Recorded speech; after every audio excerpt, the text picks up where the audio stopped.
another episode of Two Strike Noise, your favorite weekly baseball history podcast. My name is Jeff. I'm one half of the show.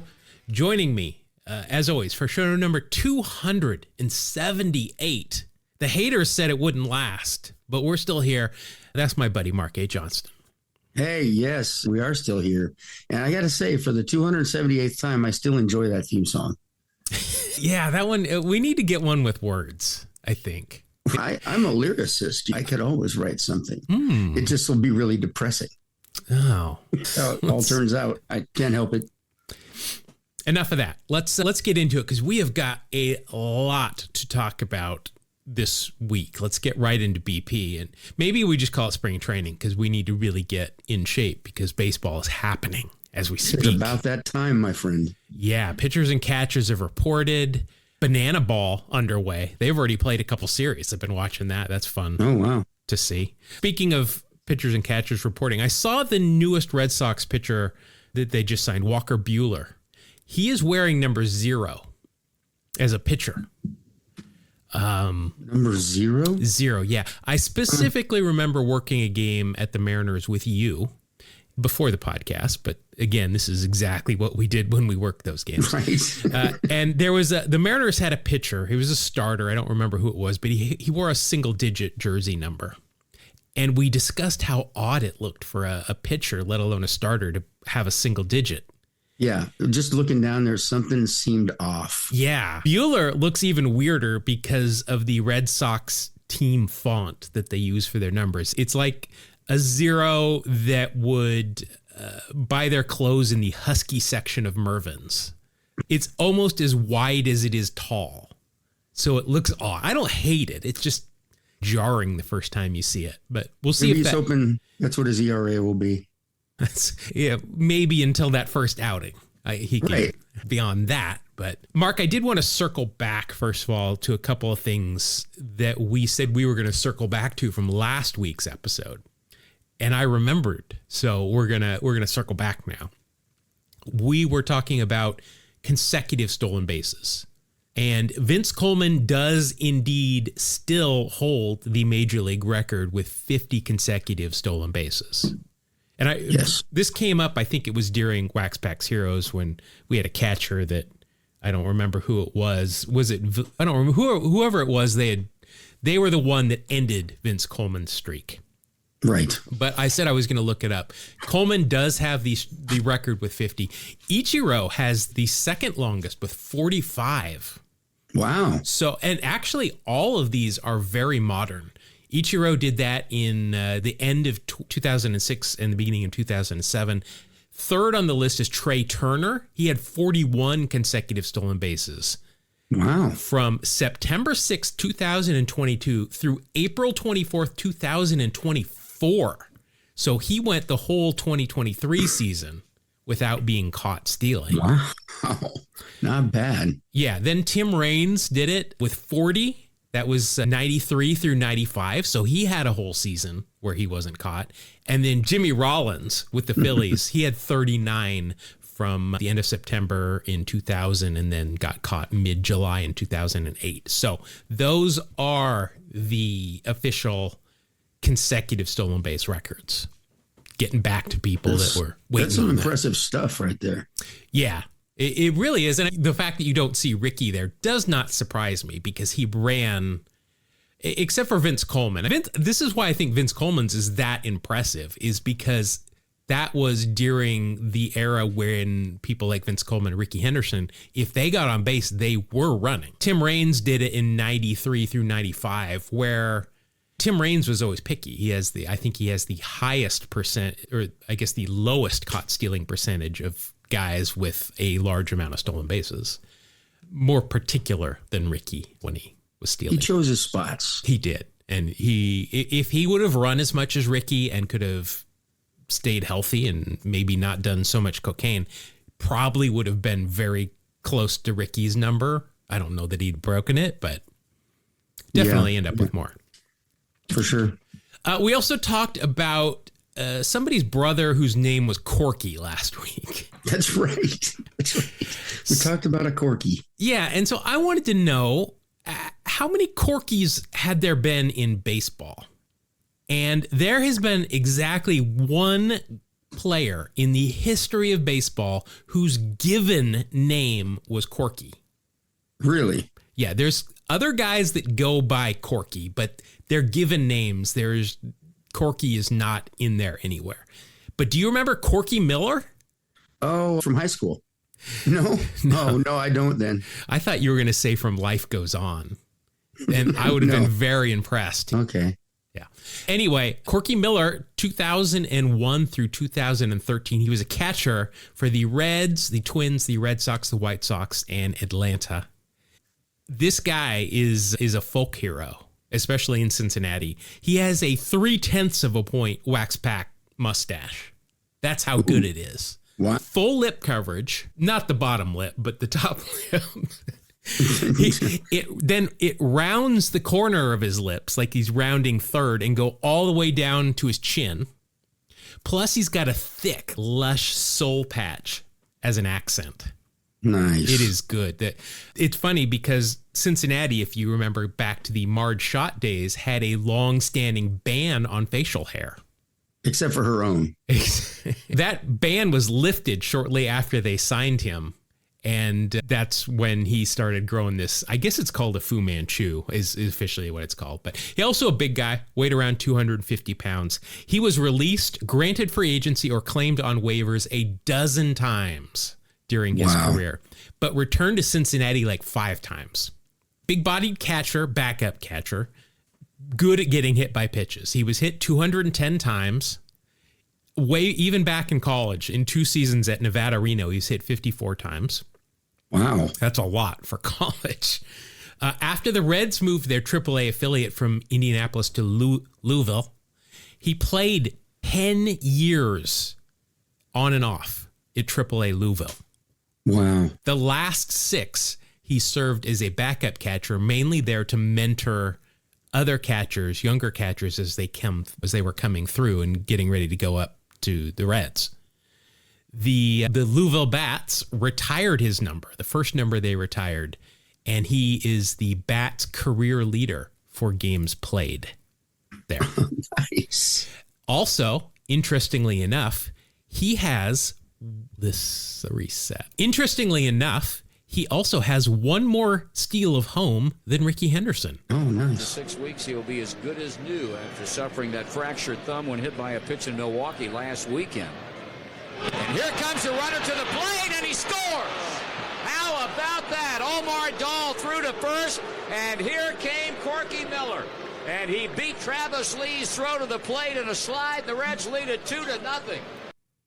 So Corky, this catcher, not a fast guy. I've already described him a good bit here.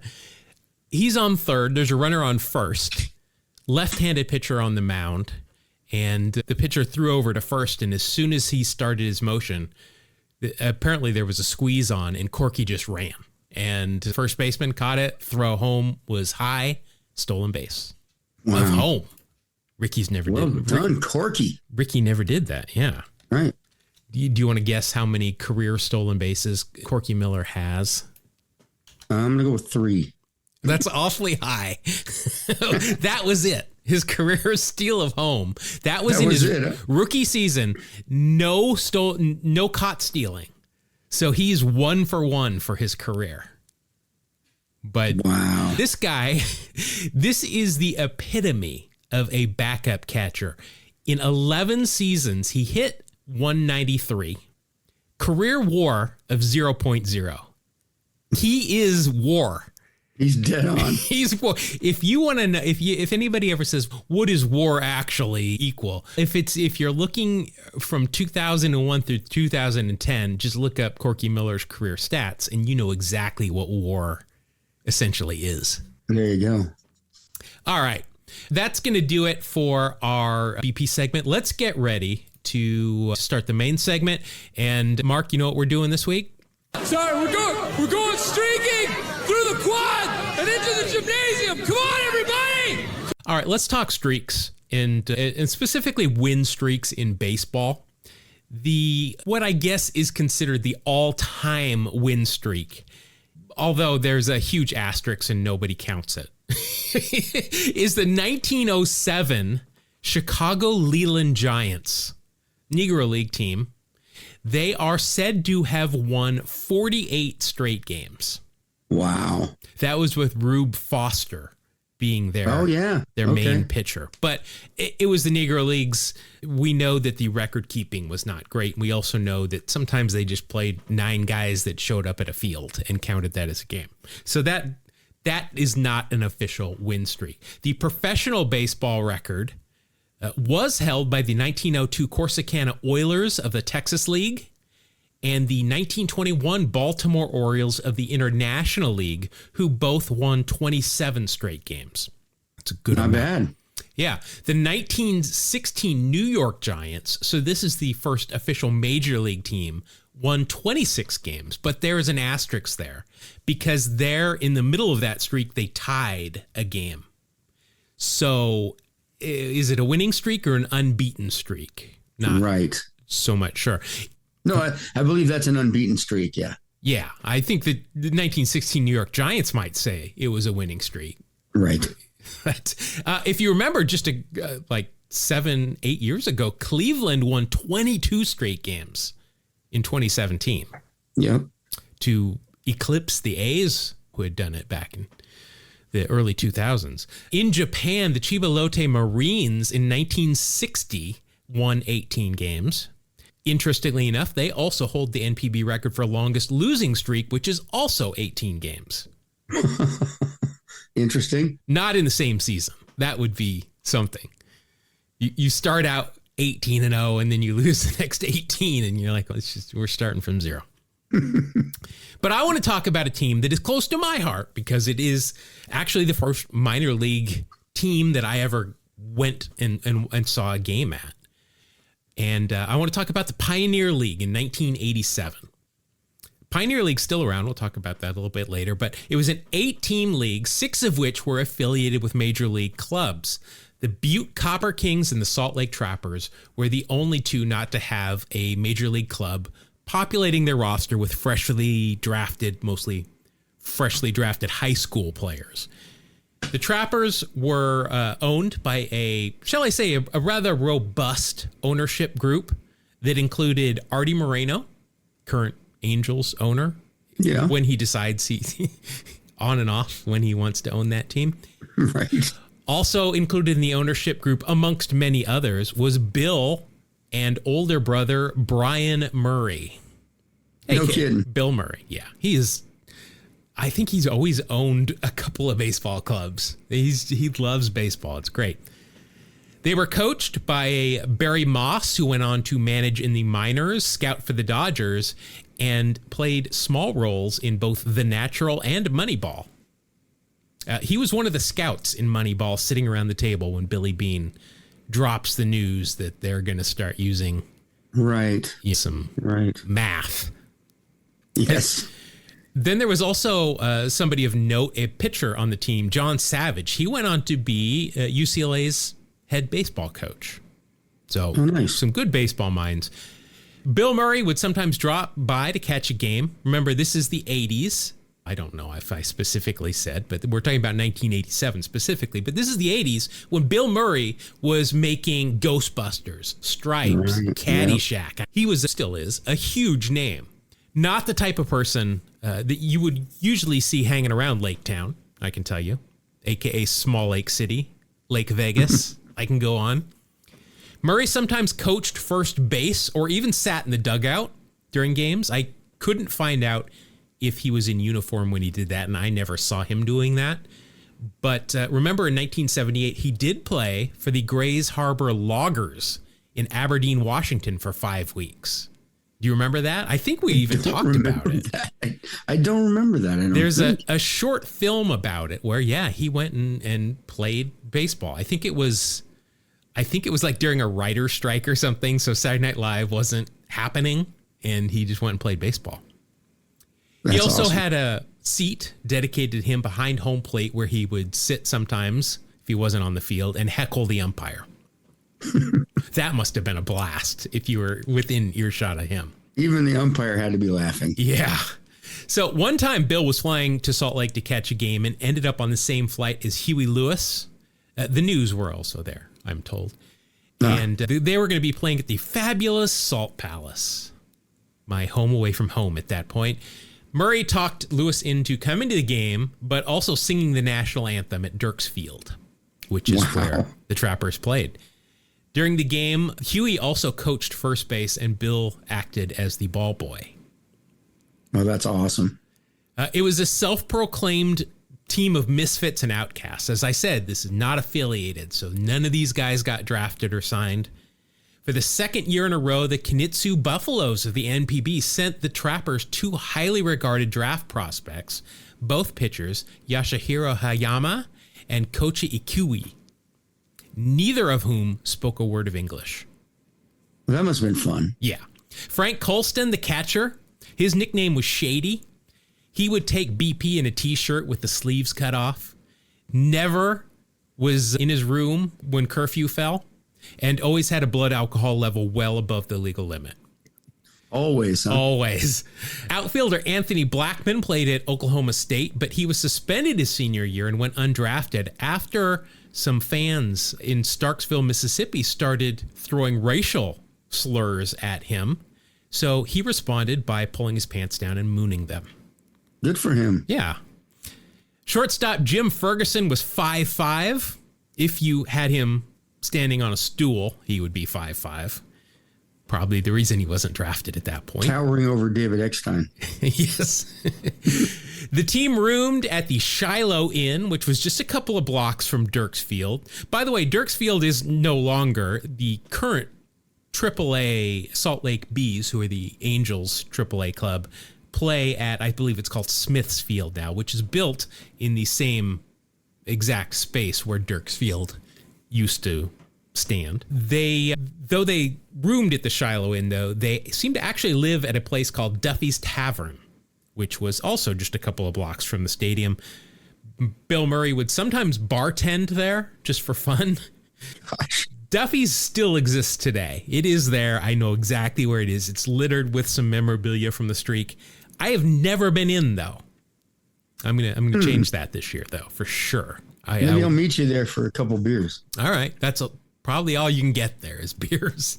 This thing really seems like it's just writing a great baseball comedy, doesn't it? Just writing itself with these characters. Oh, man. Yeah, it does. I think my only note would be that either Bill Murray is forced to become the manager or Gary Coleman must do it. I like that. Yeah. I only say, it was a TV movie where Gary Coleman manages the Padres.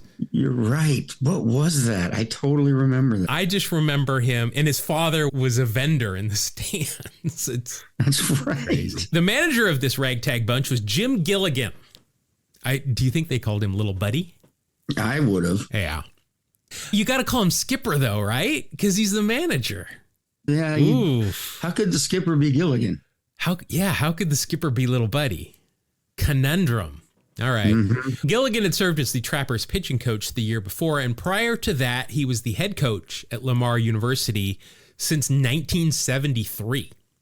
1987 was the only year that he actually led the Trappers. He went back to Lamar in 1992 and again coached there through 2016.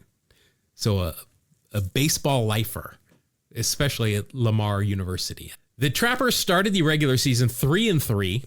They ended it by going 17-18, but it's what they did in between that really made 1987 special. A 29-game winning streak, which still remains the longest in American well, not American, it's just in professional baseball. I looked at these other leagues. This is it. That's impressive. Very impressive. Yeah, 29 games. That's a month. Man. Yeah. Yeah.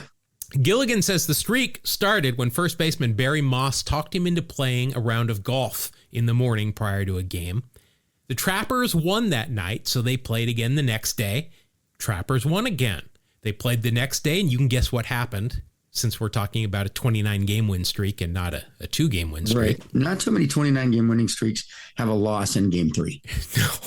In fact, I might be wrong, but statistically, I think 0 of them have. Yeah, probably. Yeah. They played no matter what. Sometimes they were the only 2 on a course, as everybody else had enough common sense not to be playing golf because of the weather, but they were there every morning, home or road. They played a round of golf in the morning. As is usually the case, there were some close calls. Once they tied the game in the 9th inning with a steal of home, similar to Corky Miller, I guess. Man, a lot of steals of home in this episode. The designated hitter at one point was called in to pitch in a 14-12 win. wow. So that's lucky, I think. And then there was the time that the Medicine Hat Blue Jays' Willie Fillard was called out for missing first base on what would have been a 10th inning game-winning double. Win number 23 was probably the closest. The Traps were in the bustling metropolis of Pocatello, Idaho. The Giants had taken the Pocatello Giants here. I don't want to get ahead of myself, but the Giants had taken a 9-3 lead into the 6th inning as rain clouds rushed, I don't know why I said rushed. They came over the stadium. It started a downpour. They came off the field. This is an official game at this point. This is in the 6th inning. And the Giants, though, apparently in the habit of hiring people who know absolutely nothing about baseball, because the PA announcer comes over the loudspeakers to the crowd and says, "Ladies and gentlemen, the streak is over." My God, if this guy had a job after this, I don't even know what I would do. Giants manager Rafael Landestoy, understandably pissed off, runs up into, in the pouring rain and starts yelling and waving furiously from home plate for somebody to shut him up, cut the microphone, hit him over the head, anything. But for emphasis, the PA announcer said it again. Guess what happens right after that? I'm not going to guess, because if I'm wrong, I'll just look silly. Again, no 29-game win streak ever ended after 23 with a loss. After that second one, the rain stopped and it cleared up and they played on. Our guy, Shady Colston, the catcher, swears that he saw a double rainbow from the dugout. Double rainbow. Oh my God. It's a double rainbow all the way. Whoa, that's so intense. Whoa, that's so intense. What does it mean, though? It means they could play on. Continuing the Hollywood script, the Trappers hit two 2-run homers and a 3-run job to take the lead and extend the streak. That's awesome. That PA announcer was never seen alive again. I would hope not. Yeah. A couple of days later, win number 26. It was never in doubt. First inning grand slam put the Trappers up early. They cruised to win that one and tied with the 1916 New York Giants with those 26 games. But they didn't have a tie in between here. So right. There you go. The team returned home. The first game was a sellout crowd that a young future baseball history podcaster happened to be in attendance. Nice. It also happened to be July 24th, which in Utah is a state holiday. It is Pioneer Day, the day that Brigham Young decided we're going to put our butts down here. We're not going any further. This is where we're going to settle. Utah became it didn't become a state. It became a thing-ish around that time. A destination, so to speak. For them, yeah. Yeah. Media from all over the country was there, along with a sellout crowd. WFAN in New York City even aired the Trappers radio feed of the game. Nice. It was big news. National outlets, NBC News, ABC's Wide World of Sports. Marv Albert talked about it during the game of the week. It was a big deal. It just so happened that this game also was featuring the clown prince of baseball, Max Patkin. That's awesome. And if that wasn't enough, I should also mention it was True Value Hardware corduroy cap night. Oh. And if I still had that, I would be very happy. Oh, man, no doubt. It was like a maroon color, and it had, I had it. This also happened to be the first time that a young future baseball history podcaster saw Max Patkin in person. Nice. And it was great. But what I didn't realize is that there had to be some negotiation with Max because he had been booked prior to the start of the season. They did not know that this would be such a huge game. And here comes Max Patkin strolling in with his question mark jersey. But the ownership wanted the team to be able to focus on continuing the streak. And Max's act can sometimes be a bit invasive to the actual game being played. Yes. He does not stop just because the ball is in play in some of his bits. They came to an agreement to keep his antics between innings, and he did half an inning at first base where he mimics the first baseman, and it's great. Max Patkin, if you never saw him, was I really enjoyed every time I saw him. Oh, me too. He was the most entertaining thing. He would come once a year to Tacoma. Yep. And I could never miss because it was the same stuff, but it was hilarious every time. It's just like the Harlem Globetrotters. Yes. Especially when you're young and I've seen him a million times now, but it still was funny. You knew it was coming, but it was still funny. And he had that rubber face and that jersey. That was his only jersey with the question mark on back. Yeah. Were you the one that told me he almost lost it, or where did No, I don't think it was me. Yeah, that was his only. What if you lose it or rip it, or I don't know. But the team was in the clubhouse prior to the game, and Max was in there, and he was telling them stories about Babe Ruth and legends of the game, trying to lighten the mood, but it wasn't helping until he finally reminded them that after the game, win or lose, they would all be at Duffy's drinking beer. And that relaxed. Then everybody laughed, and they went out and they played a game. Gotcha. In front of a young baseball history podcaster. And I don't know if you know this or not, but they did win. Let's listen to the final out. Here's the 2-0 delivery. Belted into left field. Back goes Malenik. And he's got it. The Trappers win. 27 in a row. Most valuable player. Mike Malenik had to run and turn to his left side. He goes up there for the catch. And the Salt Lake Trappers outdone it. They have entered the record books of baseball, tying the all-time record for the number of wins in a row, 27 straight. So, yeah, they've won 27 straight now, tying the Corsicana Oilers and the Baltimore Orioles. They had a champagne celebration on the field. Our guy, once again, Shady Colston, he asked Max after the game. He said, "Max, is this better than drinking beers with the Babe?" And Patkin replied, quote, "You could do that almost every night. What happened tonight is a once-in-a-lifetime deal," end quote. I like it. Yep, that's good. The streak ended a couple of nights later after winning 29 straight games. So something that hasn't, even 22, you're still a week's worth of wins away from tying this. And everybody that listens to this podcast knows that winning all the games in a week, not an easy thing to do. No, that is definitely not. Winning all the games in a series against a team is a hard thing to do. This is true. Yeah. Not everybody was very impressed with this streak. The White Rat, Cardinals manager Whitey Herzog, knocked the Trappers for having too much experience since they had mostly college players and 5 guys who were on the team the year before, all of which completely legal in the Pioneer League. So why does he have to weigh in on this? Like, who knows? Why has he got to hate on these guys that nobody would sign or draft? Like, you're a major league manager, future Hall of Famer, and you're talking about a short season independent team. Right. Whitey, come on, man. You're better than that. The Traps would go on to beat the Helena Brewers and win the Pioneer League title for the 3rd season in a row.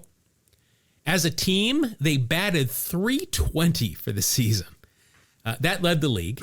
They averaged more than 9 runs per game during that 29-game win streak. Goodness gracious.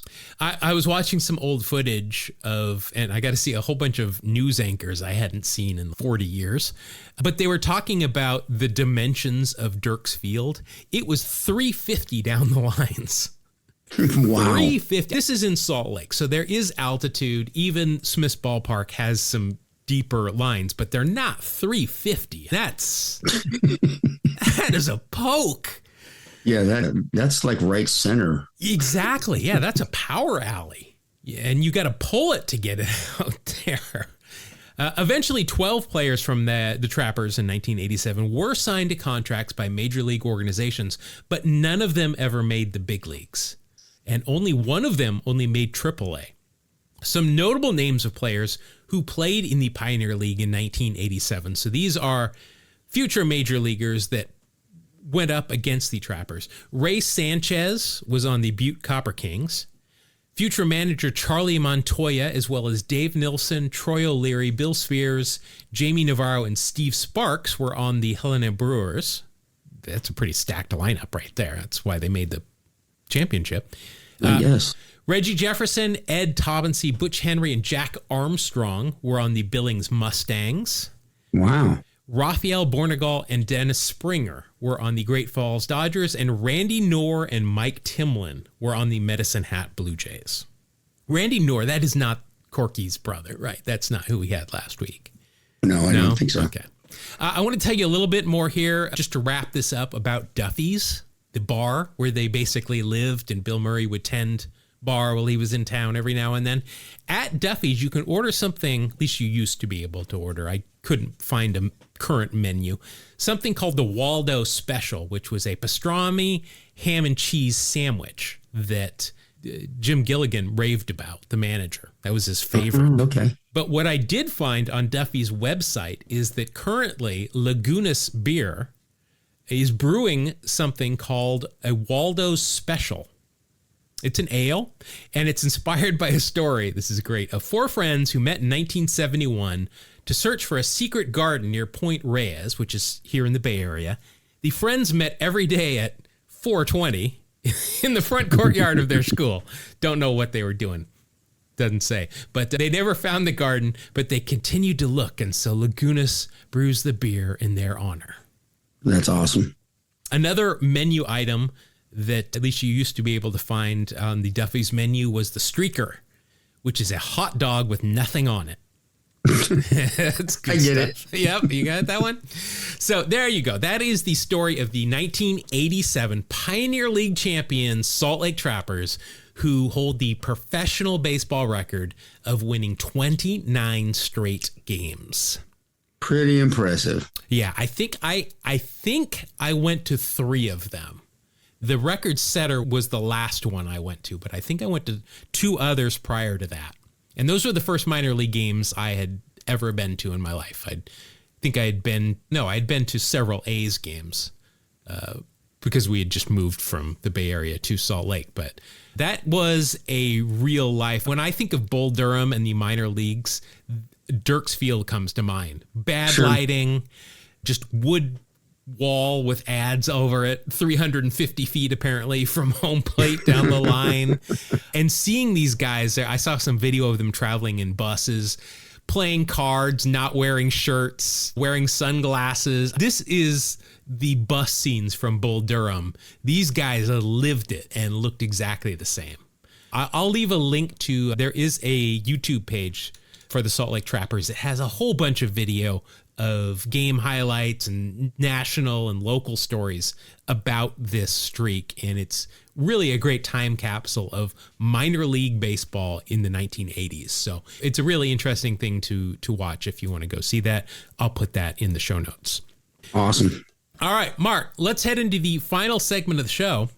Everybody's favorite baseball card, wax pack era, gladiatorial sport. It is time for Wax Pack Heroes. Gonna pull a wax back hero. Got stars in his eyes. Wax hero. On the podcast tonight. We got some special stuff today, Mark. Yes, we do. We have a curated pack sent to us from a longtime listener, and he is claiming he is a part-time executive producer of the Two Strike Noise podcast. That's fine.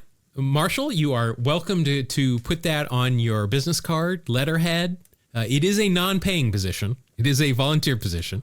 That's right. But he has sent us a virtual pack of baseball cards, and he has done so for a specific reason. This is show number 278, as we mentioned before. And that's all he's telling me about why this has been crafted for us for this specific show.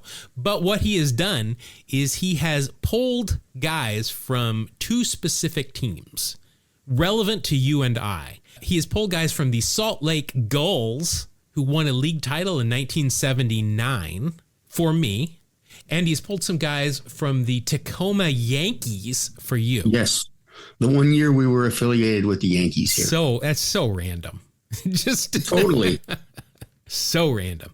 But these are cards. He said that all of these guys made the major leagues. So we should have some WAR totals.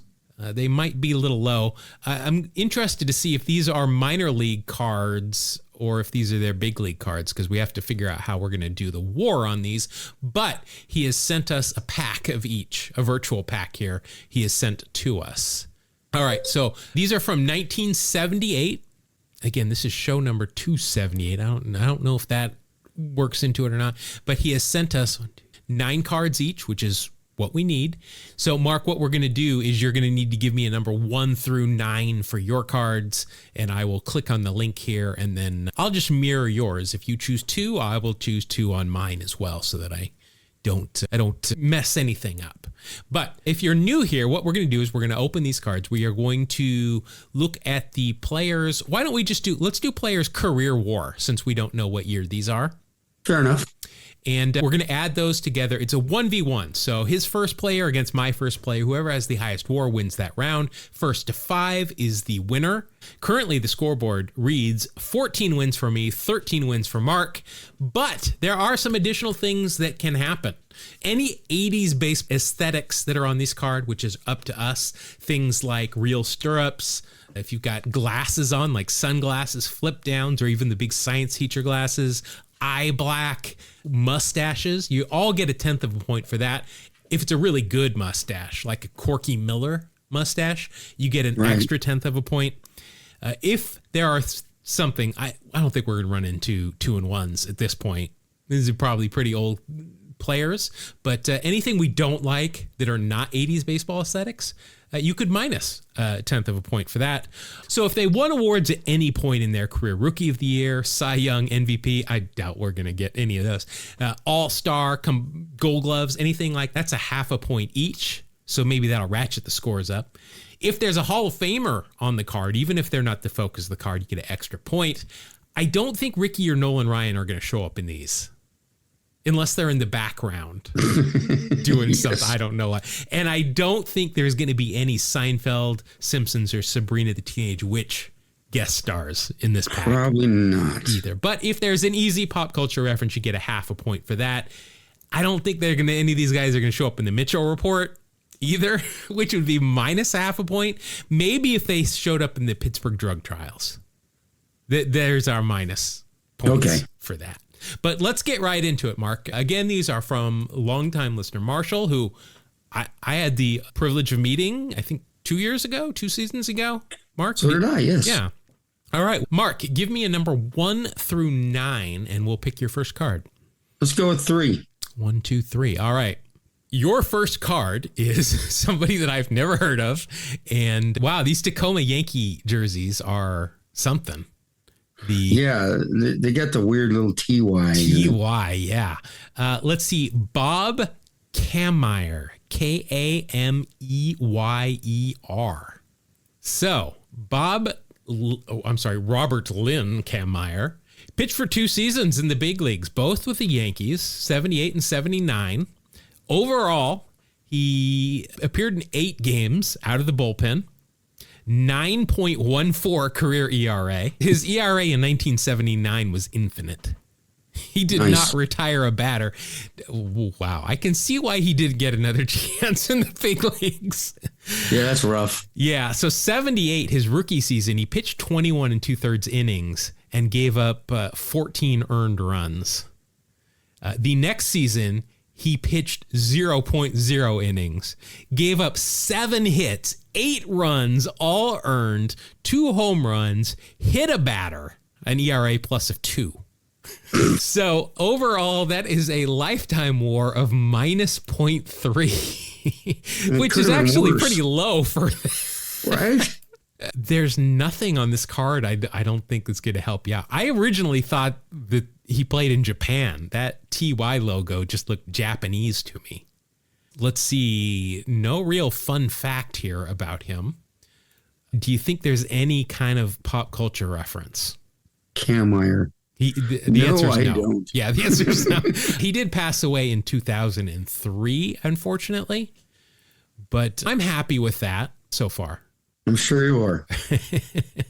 All right. So you picked number 2. So I'm going to go with number 3.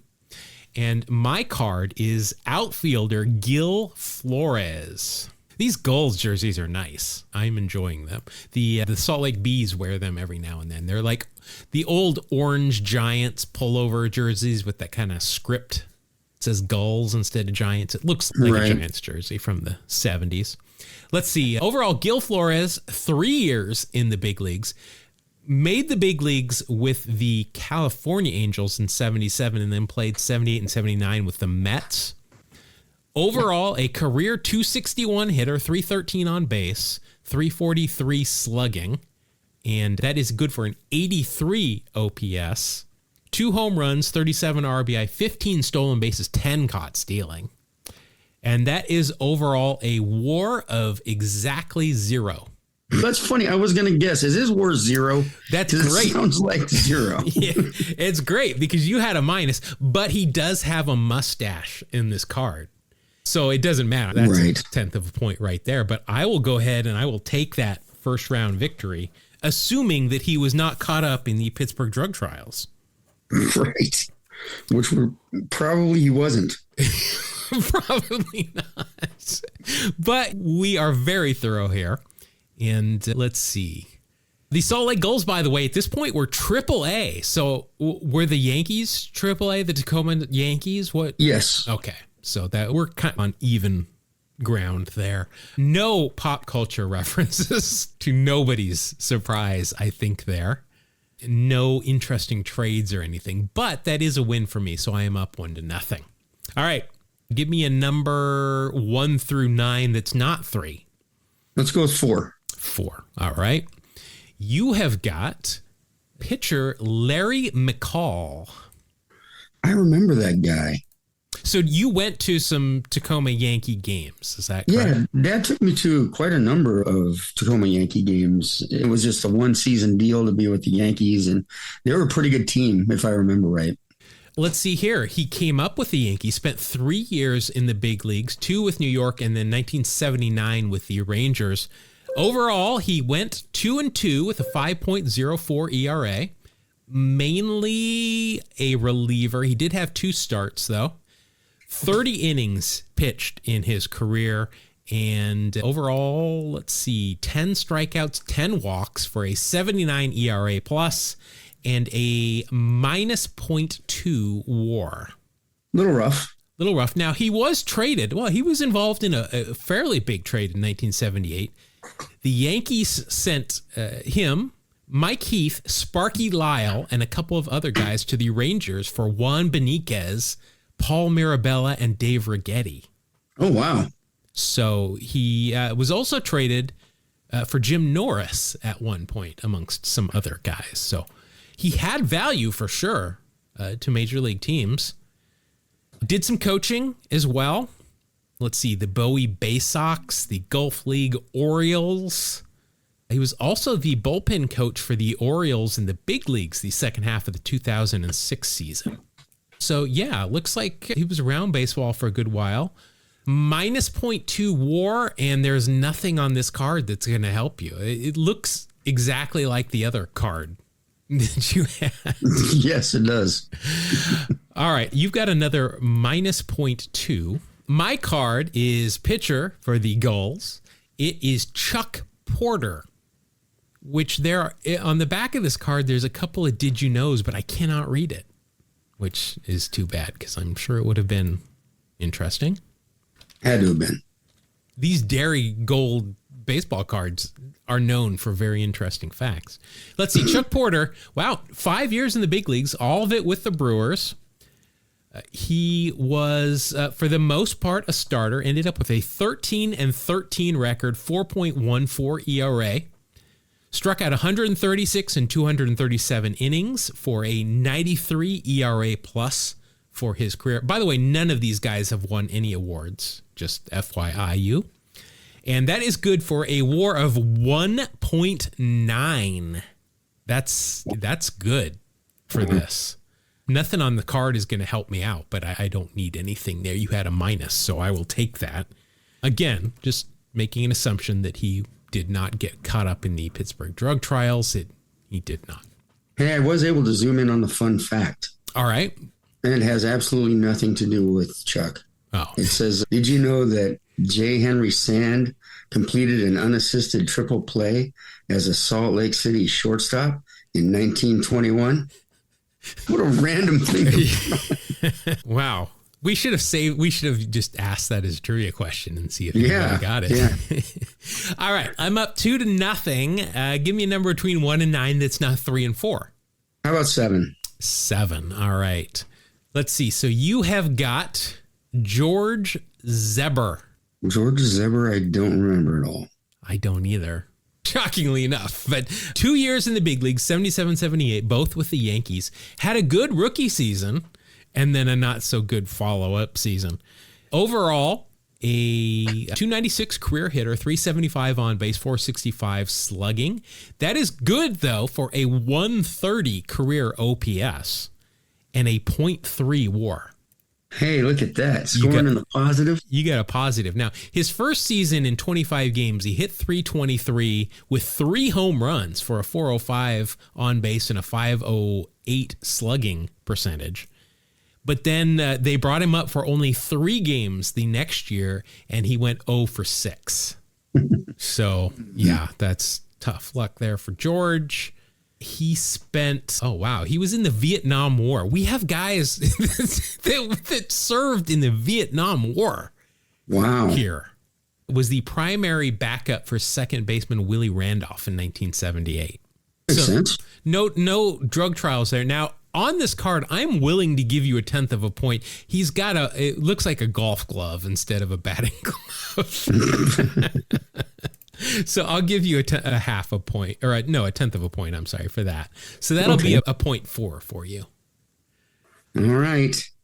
See if I can hold on with my first positive number. Oh, he played here on the back of the card. He played 2 games in the 1977 World Series against the Dodgers.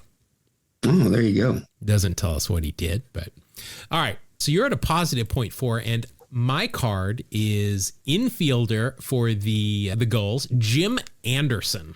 He's wearing a mesh hat in this card. Yeah, I'm looking at it. He looks a little confused, too. Like, why am I wearing a mesh hat? Jeff Anderson. I'd also like to point out the sponsor of these cards is Meadow Gold. Oh, I called him Marigold earlier. Yeah. Meadow Gold, but not to be mixed up with Beck's album, Mellow Gold. Because then you would be a loser. Soy un perdedor. Let's see. Jim Anderson. Wow. My guys have got staying power. He's got a phone number for positions played. He played just about everywhere, including the infield. Oh, he did everything but pitch, it looks like, and first base. 6 years in the big leagues, the Angels, the Mariners, and the Rangers. He played for the Mariners in 80 and 81. Wow, in 80, he played 116 games for the Mariners. No kidding. Overall, over those 6 years, he hit .218, .280 on base, and a .298 slugging percentage, 13 home runs, 86 RBI, 9 stolen bases, 13 caught stealing for an OPS plus of 61 for his career. But that is a WAR of a 1.0. Boy. Let's see, second round draft pick by the Angels. Over. He was traded to the Mariners to complete an earlier deal in which the Mariners got John Montague. And then the Rangers traded him and Bob Serba to the Expos for Pete Incaviglia in 85. Interesting. All right. Do you remember his time with the Mariners? I don't. Let's see. Well, he's got a longer Wikipedia page than anybody else, but nothing too interesting. He played some winter ball. Oh, a combined career average of .338 against Bert Blyleven, Ron Guidry, Rick Honeycutt, Dave LaRoche, John Matlock, Bob Stanley, Dave Steeb, and Steve Stone. I think he might have written this page, or his wife did, because there's a combined 6 for 21 against Hall of Famers Fergie Jenkinson and Gaylord Perry. Those are some deep dives if Boy, I guess you're doing that. Nothing on this card is going to help me out. Maybe the mesh hat, but I don't need it because with that 1.0, that beats your 0.4. I'm in big trouble here. Yeah, this is Marshall. Send more if this is the way it's going to go. All right, I'm up 3-0. Give me another number that's not 3, 4, or 7. How about number 1? Number 1. All right. Your card is second baseman Brian Doyle. Not Brian Doyle Murray, who got mentioned earlier. No. Was Brian Doyle Murray. Was Doyle his middle name? It is. Brian Doyle Murray is Bill Murray's brother. Oh, then how do we know it's not? Let's look. Let's see. Doesn't look like him. Can't see him being a second baseman either. Okay. He's still with us, at least. It's not past. Oh, wow. So Brian Doyle, member of the 1978 World Champion Yankees. Wow. That was his rookie season. He appeared in 39 games, overall 4 years, all with the Yankees. Career 161 average, 201 on base. Wow. Wow.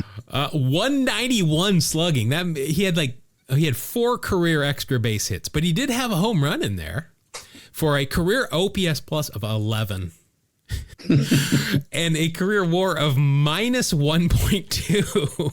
Wow. Wow is right. Brian Doyle, brother of Denny Doyle, who Denny, 8 years in the big leagues and started Denny's restaurants. Yes. I think that's probably it. Let's see here. He was traded by the Rangers with Greg Pryor to the Yankees for Sandy Alomar Sr. So he's got that going for him. Wow, he's got a long Wikipedia page. Let's see. He appeared in the 78 World Series. He was featured on the it says featured on the cover of the October 23rd, 1978 Sports Illustrated. I'm guessing he was just in the picture more than being featured. Yeah, there's a difference. Second in the World Series MVP balloting behind Bucky Dent. Wow. The number 9 hitter hit .417 with 7 RBI. Wow. Jeez, yeah. Unfortunately, that doesn't help your career WAR. Oh, wow, look at this. Began 81 season in a platoon with Shooty Babbitt. Oh, your buddy. My buddy, yeah. Twin brother Blake and his brother Denny, they founded the Doyle Baseball. It just says founded Doyle Baseball, a baseball school. Okay. And unfortunately passed away in 2015. So that is, let's see, is a card, nothing on that card's going to help you out. Those look more like Twins uniforms than anything to do with the Yankees. But all right, so you've got a -1.2 I've got to beat. Let's see who I've got. Manager card. Uh-oh. Manager for the Gulls, Deron Johnson. Deron Johnson. Not familiar with Mr. Johnson. Let's see. Wow. Deron played for 16 years in the big leagues. Wow. 16 years. And he's got some black ink, too. So this is... Wow. What did he play like in the 60s? Yeah, he played from 1960 through 1976. Wow. And then went and then became a manager the next year. 5 years with the Phillies, 4 with the Reds, 4 with the A's, 3 with Boston, and then the Yankees, White Sox, Atlanta, and Milwaukee as well. Overall, a career 244 hitter, 311 on base, awful band. 420 slugging, nice. A 102 OPS plus, 245 career home runs. Wow. A career 102, I already said OPS plus, and a career 6.2 WAR. So you edged me out. Just barely. He was a member of the 1973 World Series champion Oakland Athletics. So This guy had a great career. Man, I guess. No real names, big names that he was traded for. Let's see. Did he never managed anywhere in the big leagues? But let's see. Drug trials, anything? He would have had to have been involved in at least 13 drug trials to get. Unfortunately, passed away at age 53 in 1992. Oh, wow. Yeah, that's tough. I guess we should mention, again, since some of these guys served, he did serve 6 months in the U.S. Army. Just nice to recognize these baseball players when they've served. But Duran's got me another win. I am up 4-0. I'm liking these cards here. All right, give me another number we haven't used. Let's go with 9. 9. All right. You have got. You might win this one. You've got the manager. Do you remember who the manager, no, he was a coach. He wasn't even the manager. But Hoyt Wilhelm apparently was part of this club. Yeah, he was a pitching coach. Wow, makes sense. Hall of Famer. Sarge. Yeah. I think you're going to win this one. Would he pitch for 60 years or something? Close. 21 years. Let's see here. We don't even really need to count here. He was an 8-time All-Star. He's a Hall of Famer. Won a World Series in 1954. A career 49.7 WAR. Record of 143 and 122, but 228 saves. Career 147 ERA. Played for a lot of teams. The White Sox, the Giants, the New York Giants even. Baltimore, Atlanta, Cleveland, the Dodgers, California, St. Louis, and the Cubs. Wow. That's a laundry list of players. All right, that's a laundry list of teams. He was traded several times. I guess the biggest name I see here is Mickey Rivers. Could not throw a fastball growing up and began experimenting with a knuckleball after reading about pitcher Dutch Leonard. Yeah, going to the knuckleball was probably a good career move for Hoyt. He's a Hall of Famer. I'm going to say yeah. I love this. His first major league game, he hit a home run, and he finished his 21-year career with 1 home run. And it was at the Polo Grounds, the short right field fence. I love it. Would have never hit one out of Dirks Park or Dirks Field, I'll tell you that. No. No hitter for the Baltimore Orioles, the first in franchise history. Wow. Yeah, if I had known a little bit more back then, I could have got this card autographed. I remember my dad telling me he's a really good pitcher in big leagues. And I was thinking, yeah, that's cool. I was more into the guys that were still playing. Yeah. Let's see here.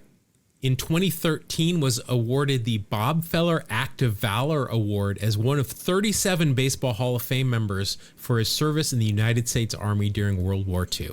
Oh, wow. Hoyt was the man. He taught Charlie Huff the knuckleball, and then Charlie Huff taught it to R.A. Dickey. Wow. That's a bloodline. He was nicknamed Old Folks, even though he still played for a decade after being given that nickname. Wow. He became very old, folks, later in his career. Yeah, let's see. How old was he? His final year, he was 49 years old in 1972.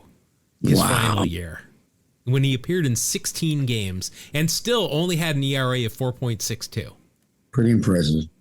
All right, so let's see who my player is. I don't think it really matters. You're going to win this round unless I've got Nolan Ryan here. No, then you'd still win. Oh, I've got a guy.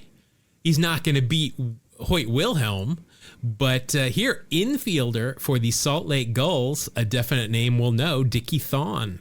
Oh, definitely. One of my Astros guys. We'll talk about the, was it a foul ball or was it just a pitch? I think it was a pitch. Shortened his career quite a bit. He played till he was 35, but definitely hampered him. Overall, 15 years in the big leagues.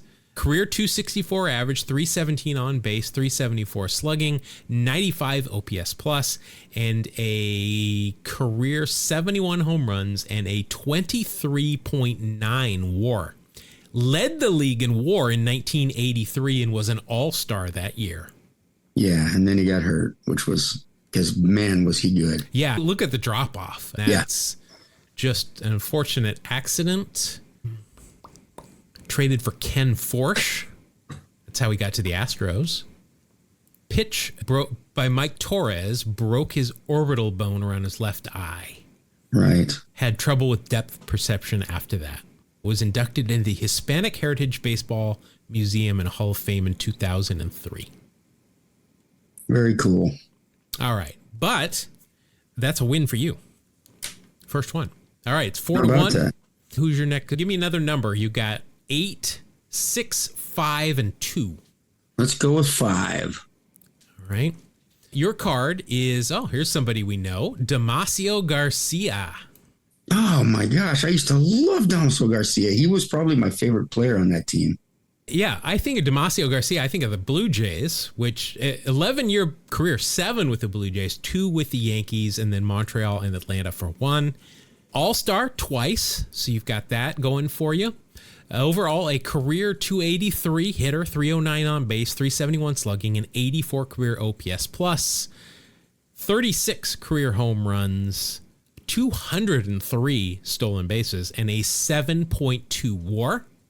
Was an all-star twice, so that'll be a 7.4. Let's see, does he have a mustache here? He does not have a mustache in the card. Probably a Yankees thing. That's a good call. Was traded by the Yankees with Chris Chambliss and Paul Mirabella to the Blue Jays for Rick Cerrone and Ted Wilborn. Also, then the Blue Jays traded him to Atlanta for Craig McMurtry. Let's see if there's anything. Was captain for the Dominican Republican national football team at one point. So he was an athlete. Yes. Let's see. He started to have double vision. A lot of sight issues here. Had a malignant brain tumor. Ugh. And was told he only had 6 months to live. He recovered enough to throw out the first pitch of a Blue Jays playoff game in 1992. And died in San Pedro de Macorís in 2020. I guess he had to take an airplane there because you know what? You can't walk off or on the island. That's right. That's right. All right. So let's see. You've got a 7.4. That's for you, I guess your Hoyt Wilhelm was pretty big as well. But let's see who I've got. I have got somebody I've never heard of. Catcher Stan Kleburn. Actually, maybe I have heard of that. We'll see here in a minute. Stan Kleburn, no, I've not heard of him. 1 season in the big leagues. He did appear in 54 games. Let's see, hit 179, 217 on base, 321 slugging for a 48 OPS plus. He had 2 home runs, 6 RBI, and a minus .2 WAR. Those glasses he's wearing. Those are maybe 0.2 glasses. Right? You can give me a 2.0 glass. I don't think it's going to matter here. Give me a 6.0 for those glasses. Because they got like transition lenses in them as well. They orange. They bounce off the uniform. It's like a color match. Let's see. Looks like he was around baseball quite a bit, as well as around a police officer. Well, he was driving home at one point. Maybe not. Shouldn't have been. But yeah, let's see. Still kicking around, though. So that's good. Former brother. He is the twin brother of former major leaguer Stu Kleburn. Okay. But I said that as if I know who Stu was. Yeah. That's another win for you, though. It's 4-2. You're hanging around. The big comeback. All right. You've got 2, 6, or 8. Let's go with 8. 8. All right. Your card is outfielder Del Alston. I remember Del Alston. Absolutely. Not Walter Alston. No. Let's see. Del Alston, overall 4 years in the big leagues, Cleveland for 2, New York and the A's. Let's see. A 238 career average, 297 on base, 310 slugging, a 71 OPS plus, 3 home runs, 35 RBI, 20 stolen bases, 21 caught stealing, and a career WAR of minus 2.1. Maybe he wasn't as good as I remember him being now. Let's see. What did he do in Tacoma? Let's see. Also played in the Mexican League and is the cousin of Garvin Alston. Oh, sure. I don't know who that is either. In Tacoma, he appeared in 40 games, and that is all of the information that we have. Right on. Oh, in 1979, he appeared in 75 games for Tacoma when they were a Cleveland affiliate, apparently. Was that correct? I don't remember that. Yes, they were. Oh, let's see. Yeah, he played in a couple of seasons with Cleveland in Tacoma. Anything exciting to talk about? It does not look like it. All right, so that's going to be that's a tough minus 2.1 for you. Could be a clincher for me. Could be. My card is, I think I've heard of this guy. Pitcher Mike Barlow. Oh, yeah. It might just be a common name. I don't know. He's 7 years in the big leagues, so not bad. California Angels for 3, Toronto 2, Houston and St. Louis 1 apiece. Let's see, a 10-6 overall record with a 4.63 ERA. He does have 6 saves, 246 and 2/3 innings, 96 career strikeouts. He pitched to contact, apparently. 87 ERA plus, and a career WAR of minus 0.5. Much better than mine. It is much better, but we don't know. He could have been doing coke and gotten caught up in the drug trials. Yeah, could have. Could have. No, I don't want to put the cart before the horse here. Briefly owned a restaurant in Syracuse. So sort of like doing a lot of coke. Doesn't tell us the name or the years, but at one point he briefly owned a restaurant in Syracuse. Okay. And that is it. That's it. So that's the ball game. I'm going to take the win happily. Marshall, send us more like this. Yeah. That'll be 15-10. Let's just, because there's just a couple of cards left, we'll just quickly look at the other 2 cards for both our sets. You also had Daryl Jones, outfielder. You remember him? I don't. Or how about Jerry Narron? There's a name. Oh, sure. Yeah, remember Jerry Narron. Let's just take a quick peek at his Wikipedia page. Didn't he manage? Did he go on to manage? Third base coach for the 2017 Israeli WBC team under manager Ian Kinsler. Interesting. Yeah, he managed.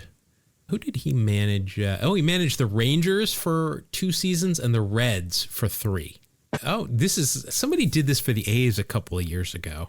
Narron is known for writing out lineup cards using a distinct form of calligraphy and for rendering the names of players from Japan, Korea, and Taiwan in their native scripts on the lineup cards. Wow. Those are great cards if you can find those in the game authentic section of your team. Yeah. The A's used to have a coach that did it in calligraphy. Looked really nice. Huh. That's cool. Let's see. My other 2 players were Willie Aikens, first baseman. Oh, sure. Did he play for Kansas City at some point? That's what comes to mind. Yeah, there it is. 8 years. Kansas City for 4, and then the Angels and Blue Jays for 2 apiece. Let's see. Played in Mexico for a good... Had his number retired in Mexico. Oh, Pittsburgh drug trials. Good thing we did not. Being found guilty for selling 50 grams of crack to an undercover police officer, sentenced to 20 years and 8 months in prison. Wow. Jeez. That guy was more coke than human. No kidding. A former lover tipped off the police. Selling narcotics out of his home, they put his condominium under surveillance. That's crazy stuff. So apparently a former undercover police officer named Ginger Locke, I'm assuming that's a female, approached Aiken in his garage and asked for directions. After the directions, he told her that he was listed in the phone book and asked her to call him sometime. Oh, jeez. He told her that he could get her all the stuff she wanted. Well, sounds like he could. Wow, this sounds sad. I hope he got help. Doesn't look like it. Looks like he was arrested again and sold 15 pounds of cocaine. Jeez. Oh, my word. Okay, since his release, spoke to schools about his experiences, and they hired him as Kansas City hired him as a minor league coach. Huh. suffered a stroke at one point, and it seems like he's still around and had a 2022 film called The Royal made about his life. Huh. All right. And do you know if that's available on any streaming services, Jeff? I don't. Do you? No, I don't have a clue. All right. And then my final card would have been Dave Frost, which I don't know him off the top of my head, but it looks brother of Jack, I believe. Overall 6 years in the big leagues for Frosty. That's got to be his. He think. Unfortunately passed away in a car accident in 2023. Ooh. But there you go. Thanks, Marshall. Again, big ups for you for sending those. Interesting names. I don't believe we've ever called any of them. That was all new for me. Yeah. All right. Well, thank you. Very cool. If you want to do such a thing and give us a curated pack, make it an interesting year like this. It doesn't matter what year. You could make it from 1901 if you want, or 1899. Put some spiders in there. Go for it. Provided they have cards. Yeah, you got to be able to. If you're interested, let us know, and we'll hook you up with Marshall, and he can tell you how he's done this, because he's made a really nice spreadsheet with URLs sending us to a page where we can see the card and easily access information from. So very nice job by Marshall. Thank you once again for sending us that and your continued support as well. That's going to do it for this episode, at least for Wax Packs Heroes, but also the episode as a whole. 278 in the can. If you want more of us, you can find us on the social medias. You can find all the links in the show notes, or just Google Two Strike Noise. Also want to remind you that I've been putting videos up on our YouTube channel, and I've been streaming on Twitch. I'm going to switch it up a little bit on Twitch. I'm going to stream Monday, Wednesday, and Friday starting next week. Maybe next Wednesday, because it's a holiday on Monday. But if you want to come in, just stream for about an hour at 10 o'clock Pacific time. Or you can always just go watch the video. The VOD is there on Twitch, and that's all in the show notes if you want, as well as an email address that Marshall used to get us these virtual cards that Mark will tell you about. That's right. It's Two Strike Noise. Spell it out. TWO, strike noise @gmail.com. There you go. Thank you again for listening. Thank you to the 1987 Salt Lake Trappers for giving a young, aspiring baseball history podcaster some memories to talk about. And thank you, dear listeners, for catching up with us. And we will see you again next week on another episode of Two Strike Noise. Thank you. God bless you. Have a great day.